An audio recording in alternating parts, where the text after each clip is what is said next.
हर जंगल की अपनी कहानी होती है, लेकिन इस जंगल की कहानी अलग थी। यहाँ ताकतवर जानवर भी थे, चतुर पक्षी भी और इंसानों का बढ़ता खतरा भी। पर सबसे बड़ा सवाल था, जंगल का नया राजा कौन बनेगा। कई सालों से शेर जंगल का राजा था। वह सबकी रक्षा करता, विवाद सुलझाता और इंसानों से भी भिड़ जाता। लेकिन समय किसी पर मेहरबान नहीं रहता। बूढ़ा शेर अब कमजोर हो गया था। मेरे दोस्त, अब मैं पहले जैसा नहीं रहा। जंगल को नए राजा की जरूरत है। लेकिन नया राजा कौन होगा, ये फैसला आसान नहीं। जंगल के बीच एक बड़ी सभा बुलाई गई। हर जानवर और पक्षी इकट्ठा हुआ। पेड़ों पर बंदर कूद रहे थे, ऊपर तोते और उल्लू बैठे थे, नीचे हिरण और खरगोश कतार में खड़े थे। अगर राजा नहीं होगा तो जंगल बिखर जाएगा। राजा वही होना चाहिए जो सबसे ताकतवर और समझदार हो। सभा में अचानक शेर ने दहाड़ लगाई। सब शांत हो गए। नया राजा लड़ाई से नहीं, बल्कि परीक्षाओं से चुना जाएगा। हर जानवर और पक्षी को अपना साहस, ताकत और बुद्धि साबित करनी होगी। परीक्षाएं? कैसी परीक्षाएं? हर दिन एक नई चुनौती होगी। जो सभी चुनौतियों में सफल होगा, वही जंगल का नया राजा बनेगा। अगले दिन पहली परीक्षा का समय आ गया। सभी जानवर चौक में इकट्ठा हुए। शेर ने बीच में रखे एक बड़े पत्थर की ओर इशारा किया। जो इस पत्थर को सबसे दूर फेंक देगा, वही पहली परीक्षा में विजयी होगा। ये तो मेरे लिए आसान है। भालू ने पूरी ताकत लगाई और पत्थर को दूर तक फेंका। सबने ताली बजाई। अब मेरी बारी। हाथी ने अपनी सूंड से पत्थर उठाया और भी दूर फेंक दिया। भीड़ खुशी से चिल्ला उठी। लेकिन तभी तोता आगे आया। सब हंसने लगे कि छोटा सा तोता पत्थर कैसे फेंकेगा। ताकत सिर्फ शरीर में नहीं, दिमाग में भी होती है। तोते ने पत्थर को अपनी चोंच से धक्का दिया और उल्लू से कहा, मदद करो, इसे हवा में उठाओ।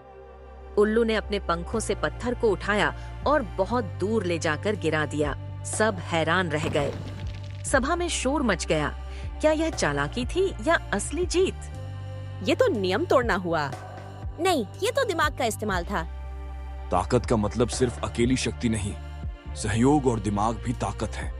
पहली परीक्षा में हाथी और तोता दोनों विजयी हैं। पहली परीक्षा ने सबको चौंका दिया था। अब शेर ने दूसरी परीक्षा का ऐलान किया। ये परीक्षा सिर्फ ताकत की नहीं, बल्कि दिलेरी की थी। जो अंधेरे गुफा में जाकर वहां से जलता हुआ मशाल लाएगा, वही असली साहसी कहलाएगा। जंगल के बीच एक पुरानी गुफा थी। कहते थे उसमें अजीब आवाजें गूंजती हैं और अंदर चमगादड़, सांप और जंगली कुत्ते रहते हैं। मैं तो नहीं जा सकती। इतना अंधेरा, मुझे तो दूर से ही डर लग रहा है। कई जानवर पीछे हट गए। भीड़ में सन्नाटा फैल गया। तभी बाघ आगे बढ़ा। डर कैसा, मैं जाऊंगा। बाघ गुफा में घुस गया। उसकी आंखें अंधेरे में चमक रही थीं। अचानक अंदर से गुर्राहट और पत्थरों की आवाज आई। सबने सांस रोक ली। लगता है बाघ मुसीबत में है। कुछ देर बाद बाघ बाहर आया, मगर उसके शरीर पर खरोंचें थीं। उसके हाथ में मशाल नहीं थी। गुफा में बहुत सारे चमगादड़ थे। मैं असफल रहा। अब जंगल खामोश था। तभी हाथी आगे आया। मैं कोशिश करूंगा। ताकत बड़ी बात नहीं, हिम्मत सबसे जरूरी है। हाथी धीरे धीरे गुफा की ओर बढ़ा। उसका विशाल शरीर देखकर जंगली कुत्ते दूर भाग गए, मगर अंदर सांप फुफकार रहे थे। हाथी ने अपनी सूंड से पत्थरों को हटाकर रास्ता बनाया और अंदर गहराई तक गया। कुछ ही देर में सबने देखा कि गुफा के अंधेरे से रोशनी चमक रही है। हाथी अपने दांतों के बीच जलती मशाल दबाए बाहर निकला। जैसे ही सब खुश होकर हाथी की तारीफ करने लगे, तभी तोता और गौरैया उड़ते हुए अंदर गए। हाथी ने हिम्मत दिखाई, लेकिन हम भी पीछे नहीं रहेंगे। दोनों पक्षी ऊपर से उड़ते उड़ते गुफा के सबसे गहरे हिस्से तक पहुँचे। उन्होंने देखा कि वहाँ इंसानों का छोड़ा हुआ एक टॉर्च पड़ा है। देखो, ये तो इंसानों की चीज है। अगर ये जंगल में रह गई तो इंसान जल्दी लौट आएंगे। हमें इसे बाहर ले जाना चाहिए। तोता अपनी चोंच में टॉर्च दबाकर और गौरैया उसके साथ उड़ते हुए गुफा से बाहर आ गए। सभा में फिर शोर मच गया। अब सवाल था, असली साहस किसने दिखाया? हाथी ने तो जलती मशाल निकालकर दिखाया। लेकिन तोता और गौरैया ने इंसानों का रहस्य खोज निकाला। यह भी साहस है। दोनों सही हैं। साहस सिर्फ ताकतवर बनकर नहीं, बल्कि सच्चाई को सामने लाने में भी है। इसलिए इस परीक्षा के विजेता हाथी, तोता और गौरैया तीनों हैं। साहस की परीक्षा खत्म हुई। हाथी, तोता और गौरैया की जीत ने जंगल में नई बहस छेड़ दी। अब शेर ने तीसरी परीक्षा का ऐलान किया। अब की बार ताकत या साहस नहीं, बल्कि बुद्धि की परीक्षा होगी। जो सबसे चालाक और समझदार निकलेगा, वही असली हकदार कहलाएगा। शेर ने सभी जानवरों और पक्षियों के सामने एक अजीब सी पहेली रखी। इस जंगल में 3 रास्ते हैं। एक रास्ता भोजन की ओर, एक रास्ता मौत की ओर और तीसरा रास्ता इंसानों की ओर। राजा वही होगा जो बिना गलती किए सही रास्ता पहचान ले। लेकिन हमें पता कैसे चलेगा कौन सा रास्ता सही है? यही तुम्हारी परीक्षा है। सबसे पहले भेड़िया आगे बढ़ा। उसने सूंघकर रास्ता पहचानने की कोशिश की, लेकिन जैसे ही वह तीसरे रास्ते पर गया, सामने इंसानों का जाल बिछा मिला। भेड़िया किसी तरह भागकर वापस आया। ये रास्ता इंसानों का था, मैं असफल रहा। फिर बंदर ने कोशिश की। वह पहले रास्ते पर चढ़ गया, लेकिन वहां कांटे और जहरीले पौधे थे। बंदर चिल्लाते हुए लौट आया। अब तोता आगे आया। सिर्फ आंखों और नाक से नहीं, हमें दिमाग का इस्तेमाल करना चाहिए। तोते ने गौरैया से कहा, तुम ऊपर उड़कर देखो कि कौन सा रास्ता कहाँ जाता है।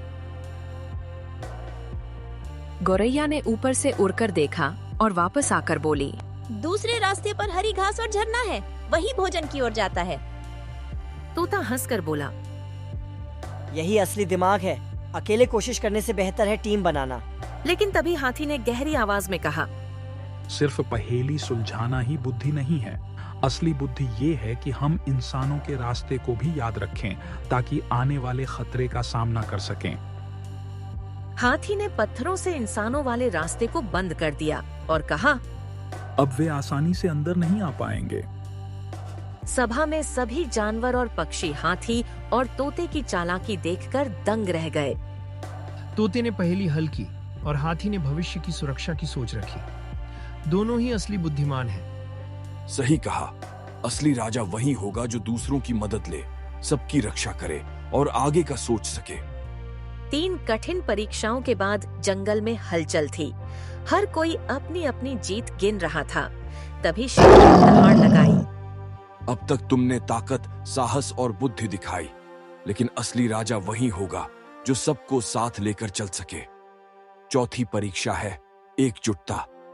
शेर ने कहा कि पास के सूखे तालाब को भरना है।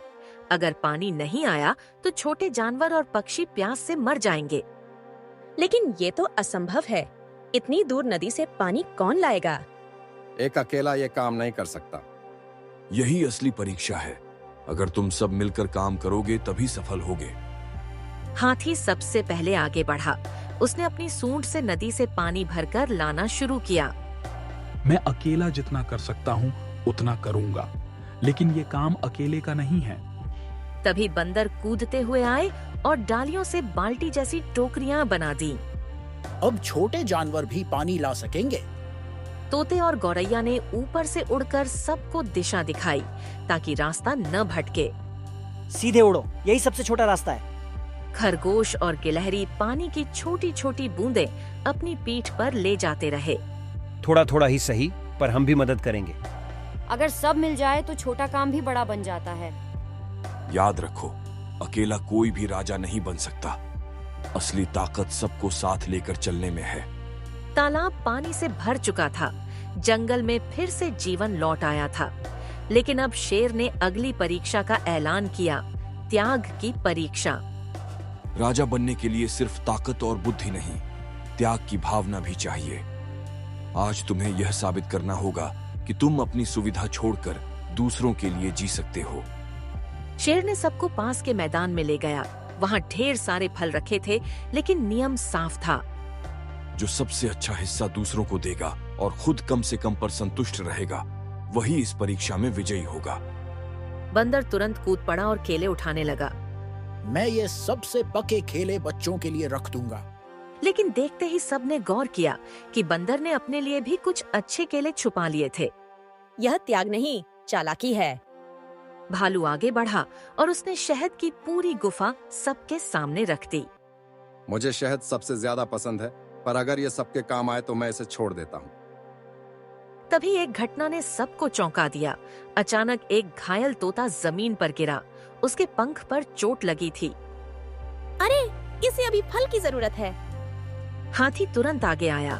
उसने सबसे पका हुआ आम उठाया और कहा, ये मेरे लिए रखा था, लेकिन इसकी जरूरत तो इस घायल साथी को है। हाथी ने आम तोते के सामने रख दिया और खुद सूखी घास खा ली। गौरैया भी पीछे नहीं रही। उसने छोटे छोटे बीज अपने घोंसले से निकाले और कहा, ये मेरा पूरा संग्रह है। मैं कई दिनों से इसे सहेज रही थी, लेकिन अब ये सबके काम आएगा। पक्षियों की आंखों में आंसू आ गए। तुम सचमुच त्याग जानती हो। सभा में सन्नाटा छा गया। सभी जानवर और पक्षी हाथी और गौरैया के त्याग को देखकर भावुक हो उठे। राजा वही होगा जो अपने हिस्से का सुख छोड़कर दूसरों का दुख मिटाए। इस परीक्षा में हाथी और गौरैया ने सच्चा त्याग दिखाया है। त्याग की परीक्षा ने सबको भावुक कर दिया था, लेकिन अब जंगल पर नया संकट आने वाला था। दूर से अजीब आवाजें गूंज रही थीं, ट्रक और मशीनों की गड़गड़ाहट। इंसान फिर लौट आए थे। वे सीधे हमारी तरफ बढ़ रहे हैं। उनके पास कुल्हाड़ियां और बड़ी बड़ी मशीनें हैं। यही तुम्हारी अगली परीक्षा है। जो जंगल को इंसानों से बचा पाएगा वही असली राजा कहलाएगा। इंसान पेड़ काटने लगे। मशीनें गड़गड़ा रही थीं। छोटे जानवर डरकर इधर-उधर भागने लगे। अगर ये ऐसे ही चलते रहे तो हमारा घर नष्ट हो जाएगा। हमें रोकना होगा। हाथी गुस्से में दौड़ पड़ा और अपनी सूंड से एक ट्रक पलट दिया। इंसान घबरा गए। ये जंगल हमारा है, तुम्हें आगे नहीं बढ़ने दूंगा। लेकिन इंसानों ने पटाखे और आग से हाथी को डराने की कोशिश की। हाथी पीछे हट गया। तोता और गौरैया झुंड बनाकर इंसानों के ऊपर उड़ने लगे। सभी पक्षी मेरे साथ आओ। कौवे, मैना, चील और उल्लू सब उड़कर इंसानों के ट्रक पर टूट पड़े। उन्होंने तारें खींच दी और मशीनें खराब कर दी। अब उनकी मशीनें बेकार हो गई हैं। बंदर पेड़ों से कूदकर इंसानों की कुल्हाड़ियां छीनने लगे। भालू ने अपनी ताकत से लकड़ी के ढेर उलट दिए। अगर हमें बचना है तो सबको मिलकर लड़ना होगा। हिरणों ने झुंड बनाकर इंसानों के चारों ओर दौड़ लगाई। इंसान घबरा गए और भागने लगे। कुछ देर की लड़ाई के बाद इंसान अपने ट्रक छोड़कर भाग खड़े हुए। जंगल फिर से सुरक्षित हो गया। हमने उन्हें भगा दिया, लेकिन ये वापस भी आ सकते हैं। हमें हमेशा तैयार रहना होगा। हाथी ने ताकत दिखाई, पक्षियों ने दिमाग और बाकी सब ने मिलकर एकता। इस जीत का श्रेय किसी एक को नहीं बल्कि पूरे जंगल को जाता है। इंसानों पर जीत के बाद पूरा जंगल खुश था, लेकिन शेर ने सभी को याद दिलाया, अगली और सबसे कठिन परीक्षा है न्याय की। क्योंकि ताकत और बहादुरी से राजा बनना आसान है, लेकिन न्याय करना सबसे मुश्किल। एक दिन जंगल की सभा में हाथी और भालू आपस में झगड़ पड़े। भालू ने कहा कि हाथी ने उसके शहद के पेड़ को गिरा दिया है। हाथी बोला कि पेड़ तो पहले ही गिरा हुआ था, उसने सिर्फ रास्ता साफ किया। ये मेरा हक छीन रहा है। मैंने कोई गलती नहीं की। यही सही मौका है। जो इस मामले में न्याय करेगा वही साबित करेगा कि वह राजा बनने योग्य है। सभी जानवर चुप हो गए। अब देखना था कौन सच्चाई को पहचान पाता है। मैंने देखा था कि हाथी पेड़ गिरा रहा था। ये झूठ है, मैं तो बस रास्ता साफ कर रहा था। अब मामला और उलझ गया। सच ये है कि पेड़ आधा टूटा हुआ था, हवा के झोंके से गिरने ही वाला था। हाथी ने बस उसे धक्का दिया ताकि कोई चोटिल न हो। सब सोच में पड़ गए। अब फैसला आसान नहीं था। न्याय सिर्फ सुनकर नहीं, सोच समझकर करना पड़ता है। चलो उस जगह पर चलते हैं। सभी जानवर उस पेड़ के पास गए। सच सामने आ गया। पेड़ सचमुच आधा टूटा हुआ था। अगर वह अपने आप गिरता तो खरगोश और गिलहरी की जान जा सकती थी। तो इसका मतलब हाथी ने गलती नहीं की। सही कहा, लेकिन भालू का नुकसान भी हुआ है। इसलिए जंगल के नियम के मुताबिक सब मिलकर भालू के लिए दूसरा शहद का पेड़ ढूंढेंगे। ये सुनकर भालू शांत हो गया। अगर सब मेरा साथ देंगे तो मुझे कोई आपत्ति नहीं। इस तरह न्याय हुआ। किसी को सजा दिए बिना सबको न्याय मिला। यही असली राजा की पहचान है, जो सबको साथ लेकर न्याय करे। न्याय की परीक्षा के बाद सभी जानवर संतुष्ट थे, लेकिन शेर ने सबको याद दिलाया, राजा की असली पहचान तब होती है जब वह स्वयं का बलिदान देने को तैयार हो दूसरों के लिए। एक दिन अचानक जंगल में आग लग गई। तेज हवा से आग फैलने लगी। छोटे छोटे जानवर फंस गए। बचाओ, हम बाहर नहीं निकल पा रहे हैं। अगर जल्दी कुछ नहीं किया गया तो ये सब जल जाएंगे। हाथी ने अपनी सूंड से बार बार पानी उठाकर आग बुझाने की कोशिश की, लेकिन आग बहुत बड़ी थी। मैं पूरी ताकत लगा रहा हूँ, लेकिन अकेला कुछ नहीं कर पा रहा। तोता और उल्लू ऊपर से उड़कर आग बुझाने की योजना बनाने लगे। सब पक्षी मिलकर पानी लाओ। हम छोटे हैं, लेकिन अगर सब साथ आएंगे तो काम बन सकता है। इसी बीच हिरण आग की ओर दौड़ा। उसने अपनी जान की परवाह के बिना छोटे खरगोशों और गिलहरियों को रास्ता दिखाया। हिरण बहन, तुम पीछे क्यों नहीं हटते? अगर मैं नहीं जाऊंगी तो तुम सब मर जाओगे। मेरी जान से बड़ी तुम्हारी जिंदगी है। हिरण धुएं और आग से घायल हो गया, लेकिन छोटे जानवरों को सुरक्षित बाहर निकाल दिया। भालू ने भी आग में कूदकर लकड़ियों का ढेर हटाया ताकि और जानवर बाहर निकल सके।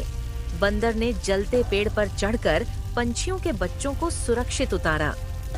ये बच्चे हमारी उम्मीद है, मैं इन्हें मरने नहीं दूंगा। सब मिलकर आग से लड़े। हाथी, भालू, पक्षी, बंदर और हिरण की बहादुरी से आखिरकार आग बुझा दी गई, लेकिन हिरण बहुत कमजोर हो चुका था। अगर मेरी कुर्बानी से जंगल बचा है तो मैं खुश हूँ। सभी जानवर हिरण के चारों ओर जमा हो गए। शेर ने घोषणा की, आज हमने देख लिया कि असली राजा कौन है, जिसने अपनी जान की परवाह किए बिना सबको बचाया, जिसने ताकत से नहीं बलिदान से राज किया। वह है हिरण। पूरा जंगल गूंज उठा, जय हो नए राजा की, जय हो हिरण की। इस तरह जंगल को मिला नया राजा, हिरण, जिसने सिखाया कि असली राज सत्ता ताकत से नहीं, त्याग और न्याय से मिलती है।